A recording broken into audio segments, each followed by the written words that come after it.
నిర్వహించిన మూడో శ్రీ సచ్చిదానంద భారతీ స్వామి వారిని ఎందరో దర్శించుకుని ఆశీర్వచనాలు అందుకున్నారు. 1814 నుంచి 1817 వరకు 31వ పీఠాధిపతిగా రెండో శ్రీ అభినవ సచ్చిదానంద భారతీ స్వామి, ఆ తర్వాత 1817 నుంచి 1879 వరకు 32వ పీఠాధిపతిగా శ్రీ వృద్ధ నృసింహ భారతీ స్వామివారు శృంగేరి సంస్థానాన్ని అధిష్ఠించి ఎన్నో మహిమలను చూపారు.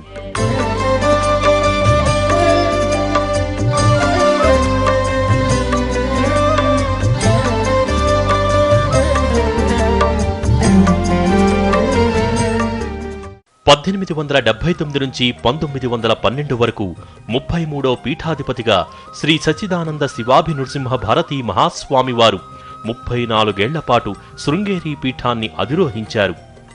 సుదీర్ఘకాలం పాటు దేశవ్యాప్తంగా విజయయాత్రలు చేసిన శ్రీ శివాభి నృసింహ మహాస్వామివారు ఎన్నో పరిశోధనలు చేసి ఆదిశంకరాచార్యులు జన్మించిన కాలడి క్షేత్రాన్ని కనుగొని పూర్వ వైభవాన్ని తీసుకొచ్చి శంకరులు జన్మించిన ప్రదేశాన్ని గుర్తించి అక్కడొక ఆలయాన్ని నిర్మించారు. శంకరాచార్యుల జయంతిని ఒక ప్రధాన ఉత్సవంగా విశ్వవ్యాప్తం చేసిన ఘనత కూడా వీరికే దక్కుతుంది. శృంగేరిలో జగద్గురువుల శాశ్వత ఆశ్రమ నివాస నిమిత్తం నృసింహవనాన్ని నిర్మించింది కూడా వీరే.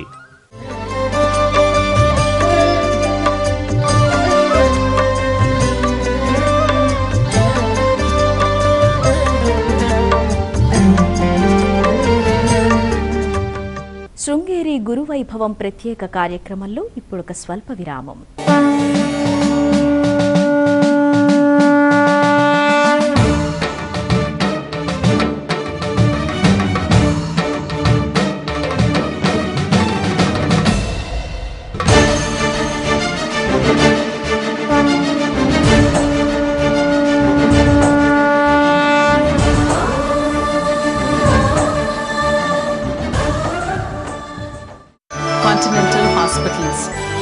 You are in safe hands.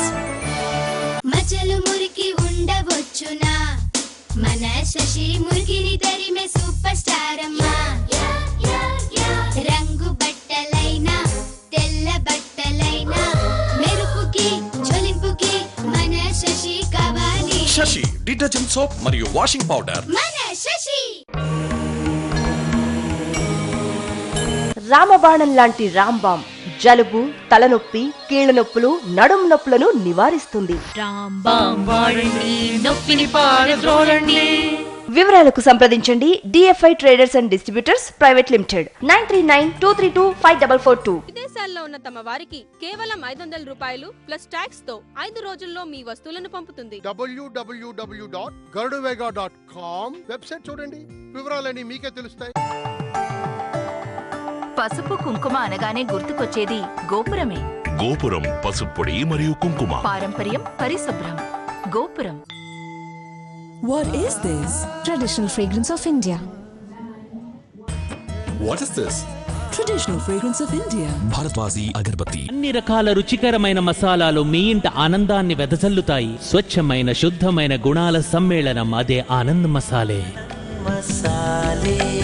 ప్రకృతి ప్రసాదించిన పోషకాహారం, సంపూర్ణ ఆరోగ్య ఔషధం, గోధుమ గడ్డి చూర్ణం, వీట్ గ్రాస్. వివరాలకు సంప్రదించండి 9392325442. అమెరికాకు పెద్ద సూట్ కేసులు పట్టుకెళ్లేవారు. గరుడవేగాలో లగేజ్ అంతా నిన్నే ఇచ్చేసాం. విదేశాల్లో ఉన్న తమ వారికి కేవలం 500 రూపాయలు ప్లస్ టాక్స్ తో 5 రోజుల్లో మీ వస్తువులను పంపుతుంది. మైసూర్ శ్రీ దత్తపీఠాధిపతి శ్రీ గణపతి సచ్చిదానంద స్వామీజీ వారి ప్రత్యక్ష పర్యవేక్షణలో 1,11,000 మంది భక్తులతో హనుమాన్ చాలీసా పారాయణం చేద్దాం రండి. ఈ నెల 31వ తేదీ ఉదయం 6 గంటలకు తెనాలిలో దేశ విదేశాల నుండి తరలి వస్తున్న భక్తులతో మీరు గళాన్ని కలపండి. ఇట్లు శ్రీ హనుమాన్ సేవా సమితి తెనాలి. ఈ కార్యక్రమాన్ని మీకు సమర్పిస్తున్న వారు డబుల్ హౌస్ మినపగుళ్ళు తెనాలి. గోపురం పసుపు పొడి కుంకుమ ఉన్నప్పుడు అన్ని సౌఖ్యాలు అభివృద్ధి చెందుతాయి. గోపురం పసుపు పొడి మరియు కుంకుమ. పారంపర్యం పరిశుభ్రం. గోపురం. అమృతాలయం గణేష్ నగర్ శ్రీ వెంకటేశ్వర లక్ష్మీ శివ ఆంజనేయ నవగ్రహ ధ్వజ ప్రతిష్ట మహోత్సవ ఆహ్వానము 31/2015 శుక్రవారం ఉదయం 10:12 దేవతా విగ్రహ ప్రతిష్ట జరుగును. ఇట్లు ఆలయ కమిటీ, అమృతాలయం, గణేష్ నగర్, కుత్బులాపూర్, హైదరాబాద్.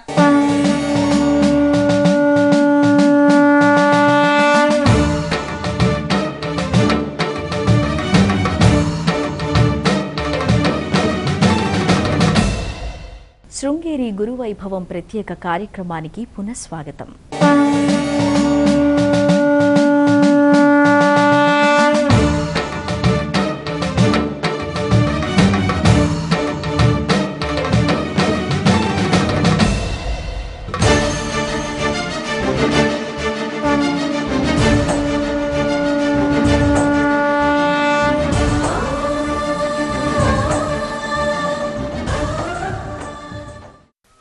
శ్రీ సచ్చిదానంద శివాభినృసింహ భారతీ మహాస్వామివారి అనంతరం 34వ పీఠాధిపతిగా శ్రీ చంద్రశేఖర భారతీ మహాస్వామివారు శృంగేరి పీఠాన్ని 1912లో అధిరోహించారు.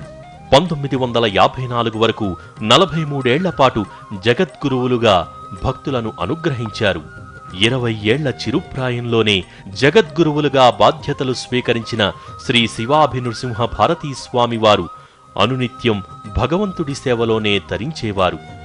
1954లో తుంగభద్రా నదిలో యోగముద్రలో ప్రవేశించి దేహముక్తి పొందారు.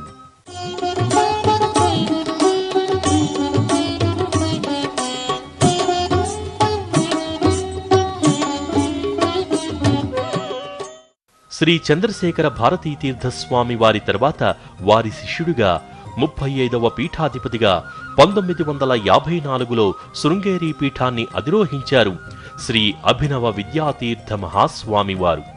14 ఏళ్లకే గురువు వద్ద సన్యాస దీక్షను స్వీకరించిన శ్రీ అభినవ విద్యాతీర్థులు పీఠాన్ని అధిరోహించిన అనంతరం అనేక గురుతర బాధ్యతలు నిర్వహించారు. శృంగేరి పీఠానికి ఆర్థిక పరిపుష్టతను చేకూర్చడంతో పాటు దేశవ్యాప్తంగా విజయయాత్రలు నిర్వహించారు. శృంగేరిలో భక్తుల సౌకర్యార్థం ఎన్నో మౌలిక సదుపాయాలు కల్పించారు. 1979లో శంకరాచార్య జయంతి నాడు ద్వారక, పూరి, బద్రీనాథ్ పీఠాధిపతులతో తొలిసారి చారిత్రాత్మక సమావేశాన్ని నిర్వహించారు. ప్రస్తుత పీఠాధిపతి శ్రీ భారతీతీర్థ మహాస్వామి వారిని శిష్యుడిగా స్వీకరించిన శ్రీ అభినవ విద్యాతీర్థ మహాస్వాములు 1889లో శారదాంబికలో ఐక్యమయ్యారు.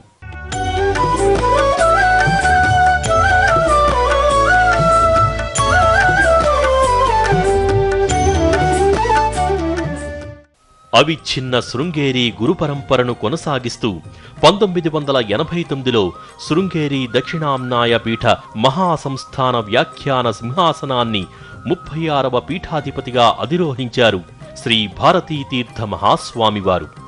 ఆంధ్రప్రదేశ్ రాష్ట్రం గుంటూరు జిల్లా నర్సరావుపేటలోని అలుగుమల్లెపాడు గ్రామానికి చెందిన వెంకటేశ్వర అవధాని అనంతలక్ష్మమ్మ పుణ్యదంపతులకు 1951 చైత్రమాసంలో శ్రీ సీతారాముల అనుగ్రహంతో ఆంజనేయుడి వరప్రసాదిగా జన్మించారు శ్రీ సీతారామాంజనేయులు. 15 ఏళ్ల ప్రాయంలోనే శృంగేరి జగద్గురువులైన శ్రీ అభినవ విద్యాతీర్థుల వద్దకు వెళ్లి తనను శిష్యుడిగా స్వీకరించమని కోరిన సీతారామాంజనేయులను వెంటనే అనుగ్రహించారు జగద్గురువులు.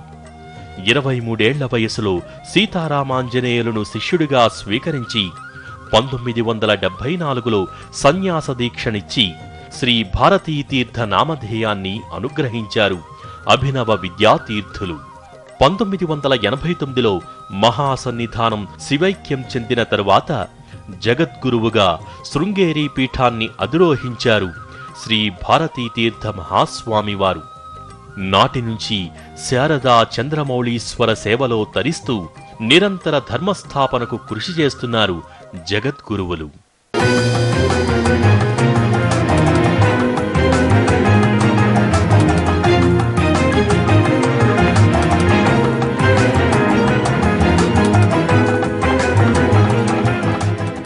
శృంగేరి పీఠాన్ని అధిష్ఠించి 25 సంవత్సరాలు పూర్తయిన సందర్భంగా జరిగిన రజతోత్సవ వేడుకల్లో శృంగేరి దక్షిణాంనాయ పీఠానికి తదుపరి ఉత్తరాధికారిని ప్రకటించారు జగద్గురువులు శ్రీ భారతీతీర్థ స్వామి. తిరుపతి వాస్తవ్యుడైన శ్రీ వెంకటేశ్వర ప్రసాద శర్మకు శారదాదేవి అనుగ్రహంతో సన్యాస దీక్షను అనుగ్రహిస్తున్నట్టు ప్రకటించగానే యావత్ భక్తకోటి పులకరించింది. ఇంతటి సనాతనమైన పీఠానికి 37వ ఉత్తరాధికారిగా బాధ్యతలు స్వీకరించే మహద్భాగ్యం శ్రీ విధుశేఖర భారతీ స్వామి వారికి దక్కింది. వారు తెలుగువారే కావటం మన అదృష్టం. 21 ఏళ్ల చిరుప్రాయంలో అతి పెద్ద హైందవ పీఠానికి ఉత్తరాధికారిగా నియమితులైన శ్రీ విధుశేఖర భారతీ స్వామి వారి జీవిత ప్రస్థానం దైవ సంకల్పితంగానే అనిపిస్తుంది. వేదసేవకే అంకితమైన కుటుంబంలో జన్మించిన శ్రీ విధుశేఖర భారతీ స్వామి వారి పూర్వాశ్రమ జీవిత విశేషాలను తెలుసుకుందాం రండి. పూర్వాశ్రమ నామం శ్రీ కుప్ప వెంకటేశ్వర ప్రసాద శర్మ. వయస్సు 21 సంవత్సరాలు. జన్మ తేదీ శ్రీముఖనామ సంవత్సరం శ్రావణ శుద్ధ పంచమి ఆగస్టు 24, 1993. స్వస్థలం అనంతవరం గ్రామం, గుంటూరు జిల్లా. జన్మస్థలం తిరుపతి. పూర్వాశ్రమ తల్లిదండ్రులు శ్రీమతి కుప్ప సీతా నాగలక్ష్మి, శ్రీ కుప్ప శివసుబ్రహ్మణ్య అవధాని. పూర్వాశ్రమ తాతగారు నాన్నమ్మ శ్రీ కుప్ప రామగోపాల వాజపేయ యాజీ, శ్రీమతి కల్వకాంబ సోమపీఠిని. పూర్వాశ్రమ తోబుట్టువులు శ్రీ కుప్ప వెంకట కౌండిన్య శర్మ, శ్రీ కృష్ణప్రియ. పూర్వాశ్రమ విద్యాభ్యాసం ప్రాథమిక ఆంగ్ల విద్య హైదరాబాద్, కృష్ణ యజుర్వేద అధ్యయనం తాత తండ్రిగారి వద్ద, శాస్త్రాధ్యయనం శృంగేరి. ఇవి సంక్షిప్తంగా శ్రీ విధుశేఖర భారతీ స్వామివారి వివరాలు. 1993 ఆగస్టు 24న శ్రావణ శుద్ధ పంచమి శనివారం రోజున తిరుపతిలోని శ్రీ కుప్ప శివసుబ్రహ్మణ్య అవధాని, శ్రీ కుప్ప సీతా నాగలక్ష్మి పుణ్య దంపతులకు ఏడుకొండలవాడి అనుగ్రహంతో 3వ సంతానంగా జన్మించారు శ్రీ విధుశేఖర భారతీ స్వామివారు. వీరి పూర్వీకుల స్వస్థలం ఆంధ్రప్రదేశ్లోని గుంటూరు జిల్లా అనంతవరం గ్రామం.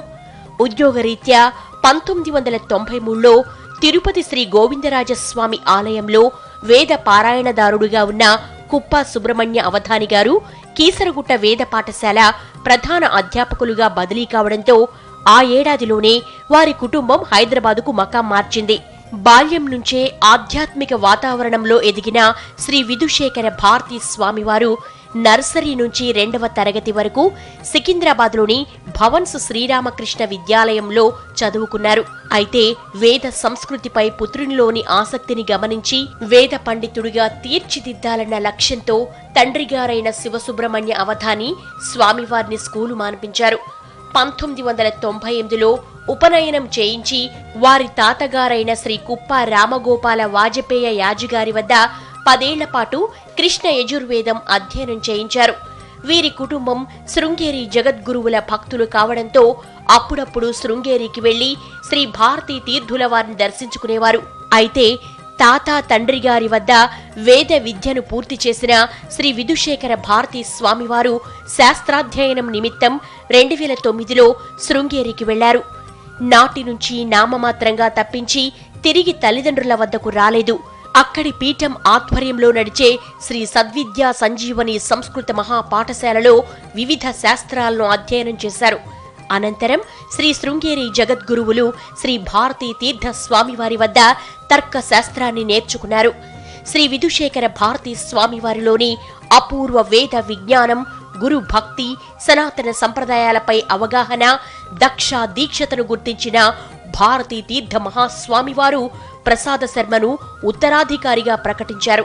మహాస్వామివారు శృంగేరి పీఠాన్ని అధిరోహించి 25 సంవత్సరాలు పూర్తయిన సందర్భంగా జరిగిన రజతోత్సవ వేడుకల్లో జనవరి 4న భక్తజన సమక్షంలో జగద్గురువులు ఉత్తరాధికారి పేరును స్వయంగా ప్రకటించారు.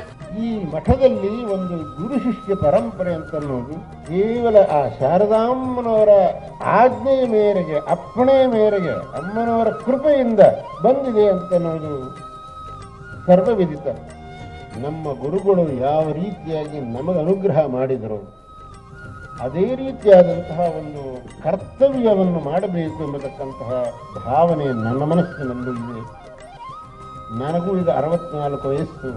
ಹೇಗೆ ನಮ್ಮ ಗುರುಗಳಿಗೆ ಅಮ್ಮನವರು ಅಪ್ಪಣೆಯನ್ನು ಕೊಟ್ಟಳು, ಅದೇ ರೀತಿಯಾಗಿ ನನಗೂ ಸಹ ಈಗ ಶಾರದಾಮ್ಮನವರ ಅಪ್ಪಣೆಯು ಲಭಿಸಿದೆ. ನನ್ನಲ್ಲಿ 5-6 ವರ್ಷಗಳಿಂದ ಶಾಸ್ತ್ರಾಭ್ಯಾಸವನ್ನು ಮಾಡಿ ಈಗ ನ್ಯಾಯಶಾಸ್ತ್ರವನ್ನು ಸಂಪೂರ್ಣ ಮಾಡಿ ಮುಗಿಸಿರತಕ್ಕಂತಹ ಕುಪ್ಪ ವೆಂಕಟೇಶ್ವರ ಪ್ರಸಾದ ಶರ್ಮ ಎಂಬತಕ್ಕಂತಹ ಹುಡುಗನನ್ನು ನಾನು ಶಿಷ್ಯನನ್ನಾಗಿ ಪರಿಗ್ರಹಿಸಿ ಆತನಿಗೆ ಯತ್ಯಾಶ್ರಮವನ್ನು ಕೊಟ್ಟು ಆತನನ್ನು ನನ್ನ ಉತ್ತರಾಧಿಕಾರಿಯನ್ನಾಗಿ ಮಾಡಬೇಕೆಂಬತಕ್ಕಂತಹ ತೀರ್ಮಾನವನ್ನು ಇವತ್ತು ಶಾರದಾ ಅಮ್ಮನವರ ಸನ್ನಿಧಿಯಲ್ಲಿ ಅಮ್ಮನವರಿಂದ ಆಗಿರತಕ್ಕಂತಹ ಅಪ್ಪಣೆಯನ್ನು ಅನುಸರಿಸಿ ಈ ತೀರ್ಮಾನವನ್ನು ಈ ಸಭಾಮುಖದಲ್ಲಿ ಹೇಳ್ತಾ ಇದ್ದೇನೆ. ಈಗ ಬರತಕ್ಕಂತಹ ಮಾಘಶುದ್ಧ ಬಿದಿಗೆ ತದಿಗೆಗಳಲ್ಲಿ ಮಾಡಬೇಕೆಂಬುದಾಗಿ ಸಹ ತೀರ್ಮಾನವಾಗಿದೆ. శ్రీ విధుశేఖరుల వారిని ఉత్తరాధికారిగా ప్రకటించడంపై వారి తల్లిదండ్రులు ఆనంద భావోద్వేగాలకు గురయ్యారు. ఉత్తరాధికారి పేరు ప్రకటించడానికి ముందు రోజు రాత్రి జగద్గురువులే స్వయంగా కుప్ప సుబ్రహ్మణ్య అవధాని సీతా నాగలక్ష్మి దంపతులను పిలిపించి తన నిర్ణయాన్ని ప్రకటించారు. కుమారుడితో ఇకపై రక్త సంబంధం ఉండదనే భావోద్వేగం ఒకవైపు, తమ కడుపున పుట్టిన బిడ్డ మహోన్నత పీఠానికి భవిష్యత్ పీఠాధిపతయ్యాడనే ఆనందం మరోవైపు. ఆ సమయంలో తమకు మాటలు రాలేదని, జగద్గురువుల నిర్ణయాన్ని శిరసావహించి తమ అంగీకారాన్ని తెలిపామని అంటారు శివసుబ్రహ్మణ్య శాస్త్రి దంపతులు. జగద్గురువుల యొక్క ఆజ్ఞని శిరసావహించటం కంటే సంతోషకరమైన విషయం మనకు ఏదీ ఉండదు. మేము కానీ, మా కుటుంబ సభ్యులం కానీ, మా మిత్రులు కానీ, మా శ్రేయోభిలాషులు కానీ, మా పరివారం కానీ అందరూ కూడా ఇటువంటి భాగ్యం మాకు కలిగినందుకు మహదానందాన్ని పొందుతున్నారు. ఇంతకంటే బ్రహ్మానందం మనకు లోకంలో లేదు అని మేమందరం కూడా సంపూర్ణంగా ఆనందంతో ఉన్నాం. గురుగారి దగ్గర అంత చదువుకున్నాక నాకు వెనక్కి వెళ్ళాలని లేదు. నా దారి అదే, నేను ఎంచుకున్న మార్గం కూడా అదే. అన్నయ్య వాళ్ళకి ఇష్టమైన దారిలో పంపావు కదా, నన్ను కూడా నాకు ఇష్టమైన దారిలో అనుమతి ఇచ్చి పంపించు అని అడిగాడు. అట్లా మాట్లాడేస్తే నాకు ఇంకా ఏం మాట్లాడాలో అర్థమే కాలేదు. వినగానే ఆనందంగా అనిపించింది. అంటే అంతటి అదృష్టం ఎవరికి రాదు కదా, అందుకని ఆనందంగా అనిపించింది. కానీ నేను అమ్మను కదా, నాకు చాలా బాధ వేసింది. కానీ నేను మనస్ఫూర్తిగా మాత్రం చాలా సంతోషిస్తున్నాను. మా అదృష్టం, చిన్నపిల్లాడు అట్లా మాట్లాడకూడదు అనుకున్నాం కానీ అనుకోకుండా అందరికంటే పెద్దవాడైపోయాడు. మన కుటుంబంలో మహత్తరమైనటువంటి యోగీశ్వరుడు, చాలా మహానుభావుడు ఉద్భవిస్తాడు అని అంటుండేవాడు. మా నాన్నగారు కాలం చేసుకుంటే 40 ఏళ్ళు దాటుతుంది. అంతకుముందు మాటలంటే 50 ఏళ్ళ కింద ఆయన అనే మాటలు ఆ కాలం రావాలి కదా, వేదాపంత కాలం ఆ కాలం వచ్చినప్పుడు కదా అది మనకి అనుభవానికి వచ్చేది.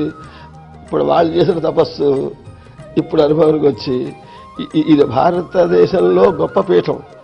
ఇంతకంటే ఉన్నతమైనటువంటి పీఠం ఇంకోటి లేదు.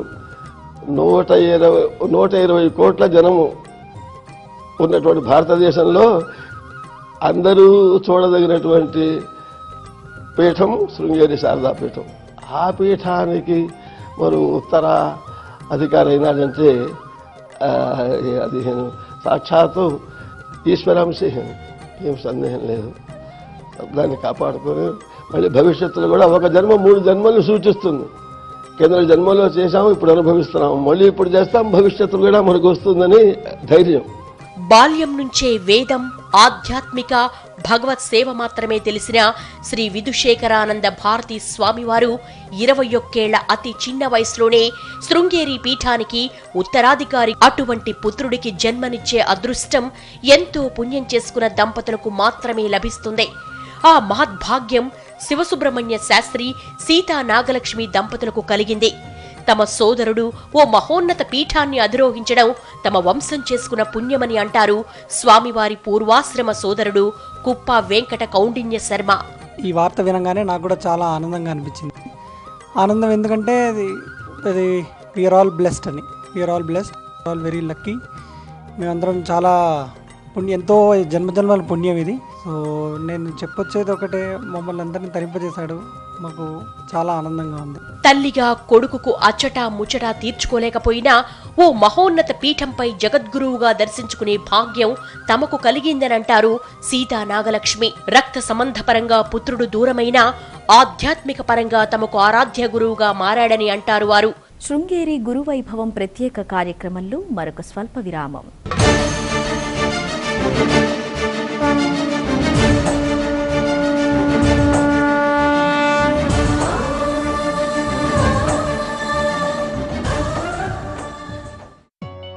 ఎంత ఖర్చైనా పర్లేదు, తనకి నయమయ్యేలా చూడండి. డబ్బు గురించి కాదండి, మీతో మేమున్నాం. Continental Hospitals, you are in safe hands. వివాహం, పండుగ, పూజ అన్నిటికీ ముఖ్యం గోపురం పసుపు పొడి మరియు కుంకుమ. గోపురం పసుపు పొడి, కుంకుమ మరియు అగరవత్తులు.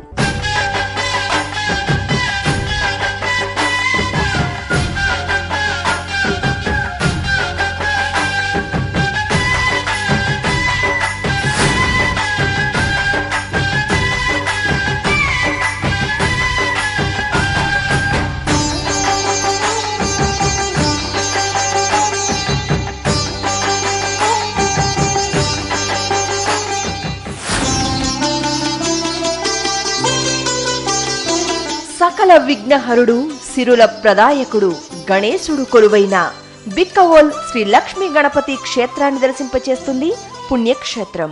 పుణ్యక్షేత్రం జనవరి 28 బుధవారం ఉదయం 8 గంటలకు మీ భక్తి టీవీలో. మహాభారత కథలో మహామహుడు, ధర్మబద్ధుడై రాజ్యాన్ని కాపాడిన యోధాన యోధుడు, మానవాళికి విష్ణు సహస్రనామాలందించిన భక్తుడు, అంపశయ్య నుంచే ధర్మ సూక్ష్మాలు తెలిపిన ధర్మాత్ముడు, భీష్మ పితామహుడిపై ప్రత్యేక కార్యక్రమం భీష్మ ఏకాదశి గురువారం రాత్రి 9:30 మీ భక్తి టీవీలో. అన్ని రకాల రుచికరమైన మసాలాలు మీ ఇంట ఆనందాన్ని వెదజల్లుతాయి. స్వచ్ఛమైన శుద్ధమైన గుణాల సమ్మేళనం అదే ఆనంద్ మసాలే. అమృతాలయం గణేష్ నగర్ శ్రీ వెంకటేశ్వర లక్ష్మీ శివ ఆంజనేయ నవగ్రహ ధ్వజ ప్రతిష్ట మహోత్సవ ఆహ్వానము 31/2015 శుక్రవారం ఉదయం 10:12 దేవతా విగ్రహ ప్రతిష్ట జరుగును. ఇట్లు ఆలయ కమిటీ, అమృతాలయం, గణేష్ నగర్, కుత్బులాపూర్, హైదరాబాద్.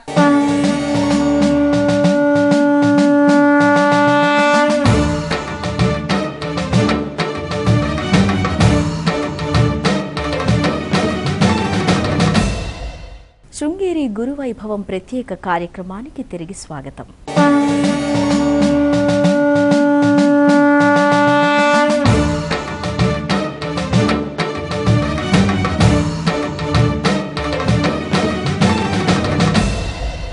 శృంగేరి అవిచ్ఛిన్న గురు పరంపర సామాన్యమైనది కాదు. ప్రతి జగద్గురువు తన తర్వాత పీఠాన్ని అధిష్ఠించే ఆధ్యాత్మిక వారసుడి గురించి ఎంతో బాధ్యతాయుతంగా వ్యవహరిస్తారు. పీఠాధిరోహణ చేసేందుకు ఉండవలసిన అన్ని లక్షణాలు క్షుణ్ణంగా పరిశీలించిన తరువాతే ఉత్తరాధికారిగా ప్రకటిస్తారు. అందుకు శారదాదేవి అనుగ్రహం కూడా తోడవుతుంది. శృంగేరి గురు పరంపరకు భారతీయ హైందవ ధర్మంలో ఉన్న గౌరవాన్ని కొనసాగించే విధంగా శిష్య స్వీకారం చేస్తారు. పీఠానికి సంబంధించిన సకల ధర్మ శాస్త్రాలను జగద్గురువులే నేర్పిస్తారు. అసలు శృంగేరిలో శిష్య స్వీకారం ఎలా జరిగింది? సన్యాస దీక్షను ఏ విధంగా అనుగ్రహించారు? విధుశేఖరుల వారిని భారతీతీర్థస్వామి వారు శిష్యుడిగా ఎలా ప్రకటించారు? 1200 సంవత్సరాలుగా అవిచ్ఛిన్న గురు పరంపరతో కొనసాగుతున్న శృంగేరి పీఠాన్ని అధిరోహించడమంటే సమస్త హైందవ ధర్మపీఠానికి ఆధిపత్యం వహించడం.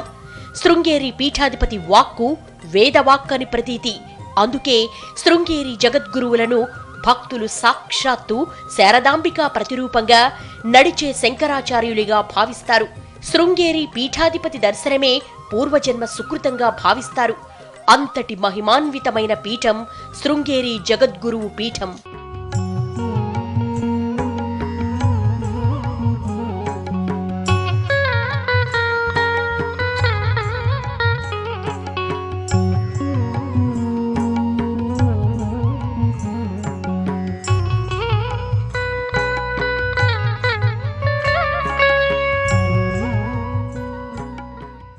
శ్రీ విధుశేఖర భారతీ స్వామివారిని శ్రీ భారతీ తీర్థస్వామివారు శిష్యుడిగా ప్రకటించడానికి ముందు భారతీ తీర్థస్వామి అనేక మాసాల పాటు ఆ యువకుణ్ణి పర్యవేక్షించి ఉంటారు.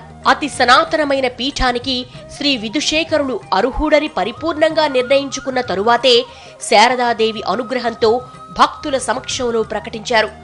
శారదాదేవి అనుగ్రహం ఉన్నవారే శృంగేరి పీఠాధిపత్యం వహిస్తారని గురు పరంపర చరిత్ర చెబుతోంది.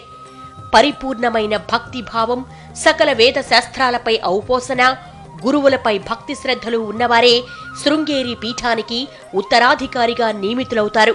ఉత్తరాధికారిగా శిష్యుడి పేరును ప్రకటించడానికి ముందు ఆ శిష్యుడి తల్లిదండ్రుల అనుమతిని జగద్గురువులు తీసుకుంటారు.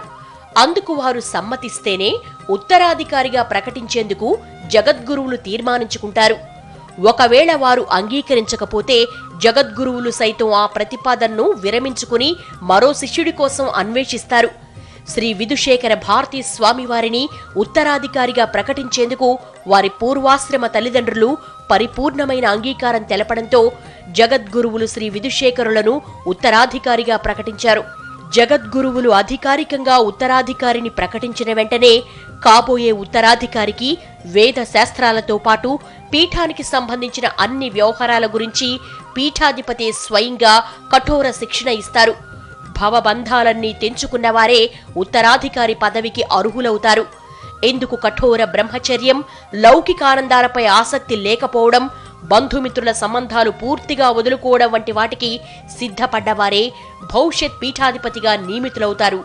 అంటే శ్రీ విధుశేఖర భారతీ స్వామివారికి జగద్గురువులే అన్ని నియమాలను నేర్పించారన్నమాట.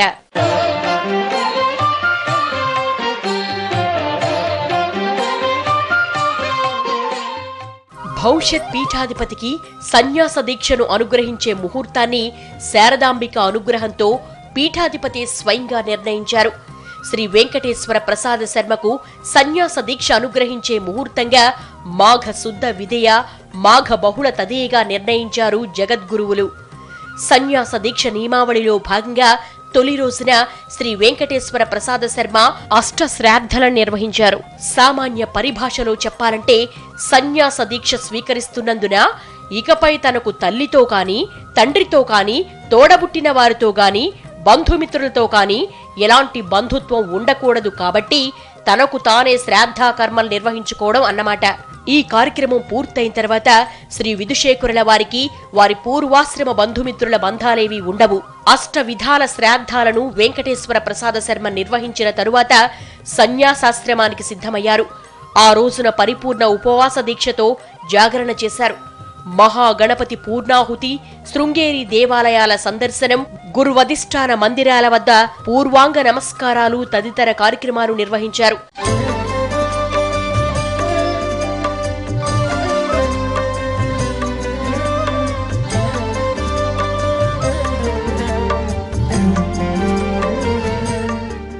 సన్యాస దీక్షను అనుగ్రహించిన ప్రధాన ముహూర్తం రోజున కాబోయే ఉత్తరాధికారి తుంగభద్రా నదిలో పవిత్ర స్నానాన్ని ఆచరించారు. వేద మంత్రోచ్చారణల నడుమ సాగిన ఈ కార్యక్రమంలో శ్రీ వెంకటేశ్వర ప్రసాద శర్మ సన్యాస దీక్షకు సిద్ధమయ్యారు. అనంతరం జగద్గురువు శ్రీ భారతీ తీర్థస్వామి వారు తుంగానదీ తీరానికి స్వయంగా వేంచేసి బాల సన్యాసికి కాషాయం, దండం, కమండలం అందించారు. వాటిని స్వీకరించిన శ్రీ వెంకటేశ్వర ప్రసాద శర్మ పరిపూర్ణ సన్యాస దీక్షకు పూనుకున్నారు. అనంతరం సనాతన సంప్రదాయాన్ని అనుసరించి అధిష్టాన మందిరంలోనే శ్రీ వెంకటేశ్వర ప్రసాద శర్మకు జగద్గురువులే స్వయంగా ప్రణవ మహావాక్యోపదేశం చేశారు. ప్రణవ మహావాక్యోపదేశం పొందిన శ్రీ వెంకటేశ్వర ప్రసాద శర్మను శృంగేరి సంప్రదాయాన్ని అనుసరించి హంస నావికపై తుంగానదీ నుంచి శృంగేరి శారదా ఆలయానికి చేరుకోగానే జగద్గురువులు వారధి మీదుగా చేరుకున్నారు. శృంగేరి శారదాంబిక ఆలయంలో ఉన్న సనాతనమైన శృంగేరి దక్షిణామ్నాయ పీఠ వ్యాఖ్యాన సింహాసనంపై జగద్గురువులే స్వయంగా శ్రీ వెంకటేశ్వర ప్రసాద శర్మను కూర్చోబెట్టారు. అనంతరం శిష్య స్వీకారానికి ప్రతీకగా మంగళ హారతితో నీరాజనం సమర్పించి యోగా పట్టాను ప్రదానం చేశారు. జగద్గురువులే స్వయంగా ఉత్తరాధికారికి హారతినివ్వడం అంటే ఇకపై ఉత్తరాధికారి కూడా సాక్షాత్తు ఆదిశంకర స్వరూపంగా భక్తులు ఆరాధించాలి అనే భావాన్ని తెలియజేయడం. శిష్య స్వీకారం అనంతరం జగద్గురువులు వ్యాఖ్యాన సింహాసనాన్ని అధిష్ఠించగా ఉత్తరాధికారిగా నియమితులైన శ్రీ వెంకటేశ్వర ప్రసాద శర్మ వారికి గురుపూజ నిర్వహించారు. మీరప్పగించిన బాధ్యతను నేను భక్తి శ్రద్ధలతో నిర్వహిస్తానని చెప్పడం ఈ పూజలోని అంతరార్థం. శిష్య స్వీకార మహోత్సవంలో ప్రధాన ఘట్టంగా శ్రీ భారతీ తీర్థ మహాస్వామి వారు నూతన ఉత్తరాధికారికి శ్రీ విధుశేఖర భారతి అనే సన్యాసాశ్రమ నామధేయాన్ని అనుగ్రహించారు. అంటే అప్పటి వరకు శ్రీ వెంకటేశ్వర ప్రసాద శర్మగా ఉన్న యువ సన్యాసి పేరు మారిపోయిందన్నమాట. పాత పేరు పూర్వాశ్రమ నామంగా మిగిలిపోతుంది. జగద్గురువులు అనుగ్రహించే నూతన నామధేయమే వ్యావహారిక నామం అవుతుంది. అస్మత్ కరకమల సంజాతః అయం అస్మాకం ఉత్తరాధికారి శిష్యః నిర్వహించిన మూడో శ్రీ సచ్చిదానంద భారతీ స్వామి వారిని ఎందరో దర్శించుకుని ఆశీర్వచనాలు అందుకున్నారు. 1814 నుంచి 1817 వరకు 31వ పీఠాధిపతిగా రెండో శ్రీ అభినవ సచ్చిదానంద భారతీ స్వామి, ఆ తర్వాత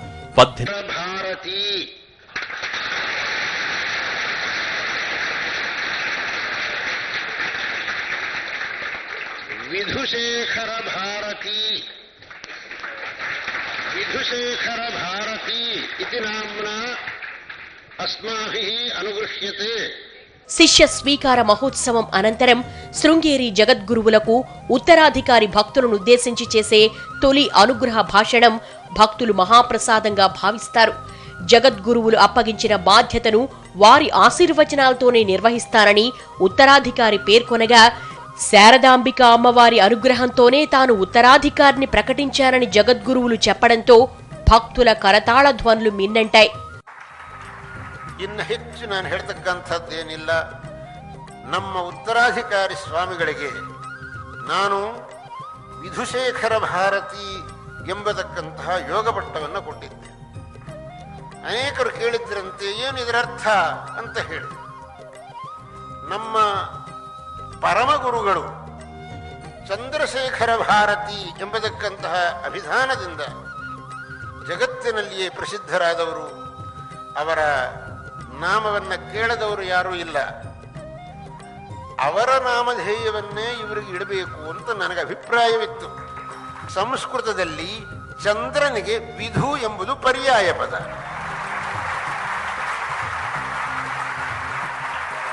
ಇವತ್ತು ನಾನು ಭಾವಿಸುತ್ತೇನೆ ನನ್ನ ಜೀವನ ಅನ್ನೋದು ಧನ್ಯವಾಗಿದೆ ಅಂತ.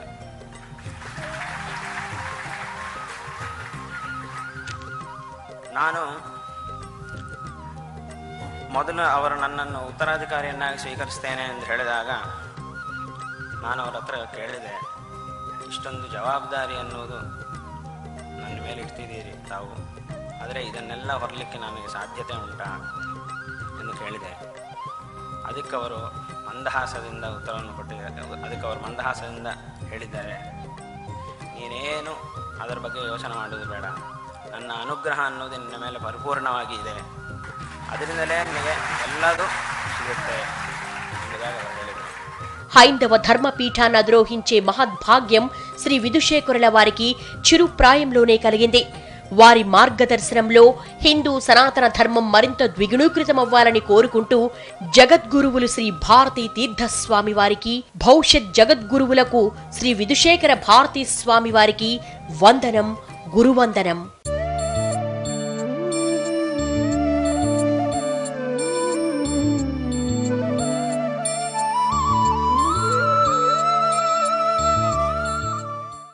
భారతీ కరుణాపాత్రం భారతీ పదభూషణం భారతీ పదమారూఢం భారతీ తీర్థమాశ్రయే.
ఈ కార్యక్రమాన్ని మీకు సమర్పిస్తున్న వారు ఏజ్ బ్రాండ్ పూజా నువ్వుల నూనె. నమస్కారం. ధర్మ సందేహాలు కార్యక్రమానికి స్వాగతం. అనునిత్యం ప్రేక్షకులు ఎన్నో సందేహాలను కలిగి ఉంటారు. వాటన్నిటిని నివృత్తి చేసే ఏకైక కార్యక్రమమే భక్తి టీవీ నిర్వహిస్తున్నటువంటి ధర్మ సందేహాలు కార్యక్రమం. మరి ప్రపంచవ్యాప్తంగా ఉన్న మన ప్రేక్షకులు వారికి కలిగిన సందేహాలను ఉత్తరాలు, ఈమెయిల్స్ ద్వారా మాకు రాసి పంపిస్తున్నారు. ఈనాటి కార్యక్రమంలో వాటిని నివృత్తి చేయడానికి మన ముందున్నారు ఉపన్యాస శిరోమణి ఆగమ వారిధి అభినవ వ్యాస బ్రహ్మశ్రీ డాక్టర్ కందాడే రామానుజాచారి గారు. వారిని అడిగి తెలుసుకుందాం. నమస్కారం అండి గురుగారు. గురుగారు, మొదటి ఉత్తరం చూద్దామండి. చెన్నై నుండి రాంబాబు గారు పంపించారు. పండగలు పర్వదినాల సమయాల్లో దీపారాధన ముందుగా పూజ గదిలో చేయాలా లేక తులసి కోట దగ్గర చేయాలా అని అడుగుతున్నారు. పండుగలు పర్వదినాలనే కాదు, ప్రతిరోజు దీపారాధన చేస్తాం. దీపారాధన అనేది మన స్నానం పూజ అయిన తర్వాత స్నాన కార్యక్రమాన్ని పూర్తి చేసుకొని తిలకధారణ చేసి తులసి కోటకు వెళ్ళి, ఇంట్లోనే ఉన్నది, అక్కడ దీపారాధన చేసి 2 పుష్పాలు ఉంచి ప్రదక్షిణం చేసి నమస్కారం చేసి అప్పుడు పూజామందిరంలోకి ప్రవేశించాలి. శాస్త్రం ప్రకారం తులసమ్మకు దీపారాధన సూర్యోదయం కంటే ముందు చేయాలి. చాలా విశేషం. తక్కిన రోజుల్లో కొంచెం అటు ఇటు అయినా కార్తీక మార్గశిర మాసాల్లో సూర్యోదయం కంటే ముందు దీపారాధన తులసమ్మ దగ్గర చేసి ప్రదక్షిణం చేసి నమస్కారం చేసి పూజామందిరంలోకి రావాలి.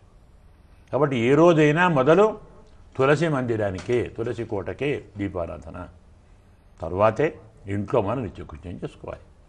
అది పండుగైనా ఒకటే, మరొకటైనా ఒకటే. కారణం ఏంటి? స్వామికి అత్యంత ప్రీతిపాత్రురాలైనటువంటి మహానుభావురాలు తులసి. మనము స్వామిని ఆరాధించే ముందు ఆమె అతని యొక్క ప్రియురాల్ని ఆరాధించి అనుగ్రహాన్ని పొంది ఆశీస్సులు పొంది లోపలికి వచ్చి స్వామిని పూజిస్తాం. తల్లిని సంతోషింపజేయటం కంటే ముందు పిల్లలకు పెడితే సంతోషం కదా. తల్లి పిల్లలు వస్తే చాక్లెట్ బిస్కెట్ మోది ఎవరికి ఇస్తాం? తల్లికి ఇస్తామా? పిల్లవానికి ఇస్తాం. తర్వాత తల్లికి ఏదో పసుపు కుంకుమ బొట్టు ఇస్తాం. తన వారికి ఇచ్చి తనకి ఇయ్యాలి. సిద్ధాంతం అంతా పరమాత్మ కూడా మమ మద్భక్త భక్తేషు ప్రీతి అభ్యధికామత స్వామి వాక్యం. నాకు నా భక్తుల ఎందుకంటే నా భక్తుల భక్తులే ప్రేమ ఎక్కువ అన్నాడు. మరి అందులో తేడా అన్నమాట. పరమాత్మ భక్తులను ఆదరించాలి, వారి భక్తులను ఇంకా ఆదరించాలి. అందుకని రామాయణం ప్రకారం అందరికంటే ఉత్తముడు ఎవరయ్యా రామాయణం మొత్తంలో అంటే శత్రుఘ్నుడు అంటారు. లక్ష్మణుడు కాదు, భరతుడు కాదు, విభీషణుడు కాదు, గుహుడు కాదు, శత్రుఘ్నుడు. ఏంటి కారణం? శత్రుఘ్నుడు భరతునికి భక్తుడు, భరతుడు రాముడికి భక్తుడు. కాబట్టి రామ భక్తుడు మనకి ఎక్కువ ఆదరణీయం. కాబట్టి స్వామి కంటే ముందు స్వామికి ఇష్టమైన వారికి మొదలు చేయాలి. ఇప్పుడు తులసికి మొదలు చేసి తర్వాత ఇంట్లో చేసుకోవాలి. గురుగారు, మరో ఉత్తరం చూద్దామండి. బాపట్ల నుండి రాజారావు గారు పంపించారు. గుడిలో దేవుడికి హారతిచ్చిన తరువాత ఆత్మ ప్రదర్శన చేయమంటారు, ఎందుకు అని అడుగుతున్నారు. శాస్త్రం ప్రకారం మన ఎదురుగా దైవ ప్రతిమ ఉంటే మనం ఆత్మ ప్రదర్శన చేయకూడదు. ఎప్పుడు చేయాలి ప్రదర్శన? ఏమీ లేకుంటే అంతర్యామిగా ఉన్న పరమాత్మ ప్రదర్శన చేయాలనుకున్నప్పుడు ఆ పని చేయాలి. దేవాలయంలో స్వామి ఉన్నాడు. చాలామంది ఇంట్లో కూడా మనకు మంత్రం ఉంది, సంకల్పం ఉంది, లేదని చెప్పడం లేదు. పురోహితులు స్వచ్ఛంగా చెప్తారు. మంత్రహీనం క్రియాహీనం చెప్పే ముందు ప్రదర్శనం చేసి ఆత్మ నమస్కారం సమర్పయామి అంటారు. కానీ ఎప్పుడది?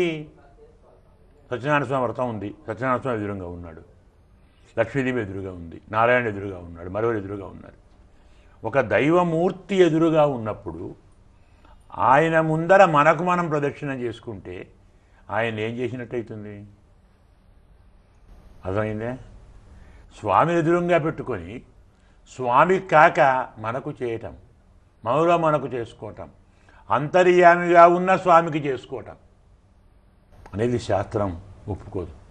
అయితే మనకు జలంలో కానీ స్థండిలంలో కానీ సూర్యభగవానుల్లో కానీ స్వామిని ఆవాహన చేసినప్పుడు అక్కడ వేరే మూర్తి ఉండరు కాబట్టి చేస్తాం ఆత్మ ప్రదక్షిణ. అది అలవాటయ్యి ప్రతి వ్రతానికి చివరి ఈ పని చేయాలని ఒక నిర్ణయానికి వచ్చారు. ఎదురుగా స్వామి ఉన్నా లేకున్నా వ్రతం పూర్తి కాగానే, ఆరాధన పూర్తి కాగానే, పూజ పూర్తి కాగానే చేసుకోవాలని ఒక అభిప్రాయానికి వచ్చేసి అలా ఆచారంలో చేస్తూ ఉన్నారు, జరుగుతూ ఉంది. కానీ శాస్త్రం ఎక్కడ పరమాత్మ యొక్క ప్రతిమ కానీ మూర్తి కానీ లేదో, మనసులో ధ్యానించి పరమాత్మను ఆరాధిస్తున్నామో అలాంటి చోట మాత్రమే ఆత్మలో అంతర్యామిగా ఉన్న పరమాత్మకు ప్రదక్షిణం చేయాలి. ఆత్మ ప్రదక్షిణము అంటే తనకు తాను అర్థం కాదు, ఆత్మలో ఉన్న పరమాత్మకు అంతర్యామికి ప్రదక్షిణ చేయాలి. ఎప్పుడు బయట మూర్తి లేనప్పుడు. కాబట్టి ఈ సూక్ష్మాన్ని జాగ్రత్తగా గమనించి ఆచరించాలి.